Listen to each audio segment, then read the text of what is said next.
अस्सलाम वालेकुम, मैं मोहम्मद अवैस आपसे मुखातिब हूँ। आज की अपनी इस वीडियो में रिव्यू करूँगा एनफ्लोर साशेज़ का। अब एनफ्लोर साशेज़ हैं क्या, इसके फ़वाइद क्या हैं, नुकसानात क्या होते हैं, तरीका इस्तेमाल क्या है, किन किन कंडीशंस में यूज़ किया जाता है और किन अफराद को यूज़ नहीं करना चाहिए, और इसको बनाने का सही तरीका क्या, इस्तेमाल कैसे करना है। तो ये सारी डिटेल आसान अल्फाज में आपको इस वीडियो में दूंगा, लेकिन उससे पहले आपसे गुजारिश है, अगर आप चैनल पर नए हैं वीडियो को लाइक कीजिएगा और चैनल को भी सब्सक्राइब कर लें।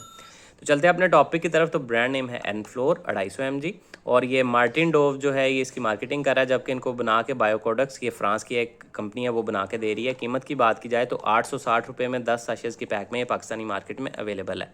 अब अगर बात की जाए इसमें मौजूद दवा या फार्मूला की, तो इसमें जो चीज़ ऐड की गई है सैक्रोमाइसिस बोलार्डी, ये आपको पाउडर फॉर्म में मिलता है और 250 mg है। सैक्रोमाइसिस बोलार्डी अब चीज़ क्या है, तो आम अल्फाज में अगर समझ लें तो यीस्ट है या प्रोबायोटिक्स हैं। अब प्रोबायोटिक्स क्या होती हैं, तो हमारे जिस्म में कुदरती तौर पे जो फ्रेंडली बैक्टीरियाज़ पाए जाते हैं आंतों में, ये वो होते हैं और हमारे हाजमे के निज़ाम को बेहतर तरीके से फंक्शन करने में और इसकी इम्यूनिटी को बेहतर बनाने और इन्फेक्शन से बचाने में मदद देते हैं, ताकि हाजमा ठीक रहे, हाजमा ख़राब ना हो। तो ह्यूमन फ्रेंडली बैक्टीरियाज़ होते हैं बेसिकली। अब इसका इस्तेमाल किन कंडीशंस में करवाया जाता है, तो चूंकि ये एंटी डायरियल हैं, डायरिया से मुराद अगर आपको दिन में 4 दफ़ा से ज़्यादा लूज़ मोशन वाटरी स्टूल्स होते हैं, तो ये डायरिया की कंडीशन है। ये बच्चों में भी हो सकती है, बड़ों में भी, किसी में भी देखने में मिल सकती है, और इसकी वजूहात डिफरेंट होती हैं। तो मुख्तलिफ डायरिया की कंडीशंस में, वजूहात में इसका इस्तेमाल करवाया जाता है डायरिया को बेहतर या हाजमे को बेहतर करने के लिए। अब ये मुख्तलिफ वजूहात क्या हो सकती हैं, अगर आप एंटीबायोटिक्स का इस्तेमाल करते हैं, बाज़ औक़ात एंटीबायोटिक्स के इस्तेमाल के साथ हमारे जो ह्यूमन फ्रेंडली बैक्टीरिया, अच्छे जरासीम या बैक्टीरियाज़ हमारी आंतों में मौजूद होते हैं, वो भी ख़त्म हो जाते हैं। चूँकि एंटीबायोटिक्स एंटी बैक्टीरियल होती हैं, बैक्टीरिया को ख़त्म करती हैं, तो बुरे जरासीमों के साथ साथ अच्छे बैक्टीरियाज़ भी बाज़ औक़ात ख़त्म हो जाते हैं, जिसकी वजह से आपका पेट ख़राब या हाजमे का मसला स्टार्ट हो जाता है, पेट ख़राब हो जाता है, लूज़ मोशन होना स्टार्ट हो जाते हैं। तो ऐसी कंडीशंस में भी इसका इस्तेमाल करवाया जाता है बच्चों और बड़ों में, एंटीबायोटिक्स की वजह से होने वाले पेट ख़राब में।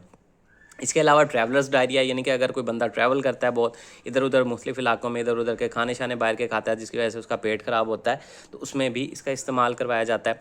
इसके अलावा ये IBS के पेशेंट्स में भी, इरिटेबल बाउल सिंड्रोम में भी मुख्तलिफ मरीज़ों में इसका इस्तेमाल करवाया जाता है। चूँकि ये आपके आंतों की सोजश को कम करने की भी सलाहियत रखता है, तो उसमें भी बाज़ औक़ात IBS के पेशेंट्स में भी इसका इस्तेमाल करवाया जाता है।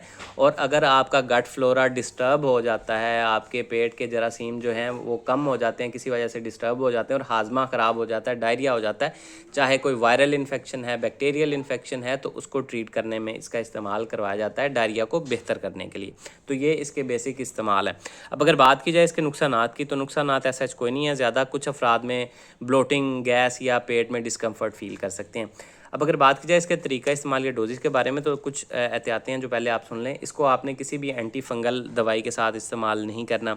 इसके अलावा अगर आपको यीस्ट से एलर्जी है तो भी आप इसका इस्तेमाल ना करें। अगर आप प्रेग्नेंट हैं तो भी बगैर डॉक्टर के मशवरे के यूज़ ना करें। अगर आपको लैक्टोज़ इंटॉलरेंस है या फ्रुक्टोज़ इंटॉलरेंस है तो भी आपने इसका इस्तेमाल नहीं करना। बनाने का क्या तरीका है, इस्तेमाल का क्या तरीका है, तो एज के हिसाब से या कंडीशन के हिसाब से डोजेज आपको जैसे डॉक्टर्स रेकमेंड करें उस तरह से यूज़ कीजिएगा। मुख्तलिफ हो सकती है डोज़ आपकी उम्र और कंडीशन के हिसाब से। बनाने का तरीका ये है कि 1 गिलास पानी में इसको ऐड कर लें, या अगर आप इसको किसी पतली ग़िज़ा में, जैसे कि दलिया बना लिया या खिचड़ी बना ली, पतली सी रकीक सी ग़िज़ा, उसमें ऐड करके आप फ़ौरी इसको इस्तेमाल करें। डोजेज इसकी अमूमन बड़ों में सुबह शाम 1-1 साशे, या कंडीशन ज़्यादा ख़राब हो तो 2-2 साशे सुबह शाम, और बच्चों में डेली का 1 साशे या सुबह शाम 1-1 साशे डॉक्टर्स प्रेस्क्राइब करते हैं। तो ये सारी डिटेल थी जी एनफ्लोर साशे से रिलेटेड। उम्मीद है आप लोगों को पसंद आई होगी। इससे रिलेटेड कोई सवाल है कमेंट सेक्शन में आप मुझसे पूछ सकते हैं। अपना ख्याल रखिएगा। अल्लाह हाफ़िज़।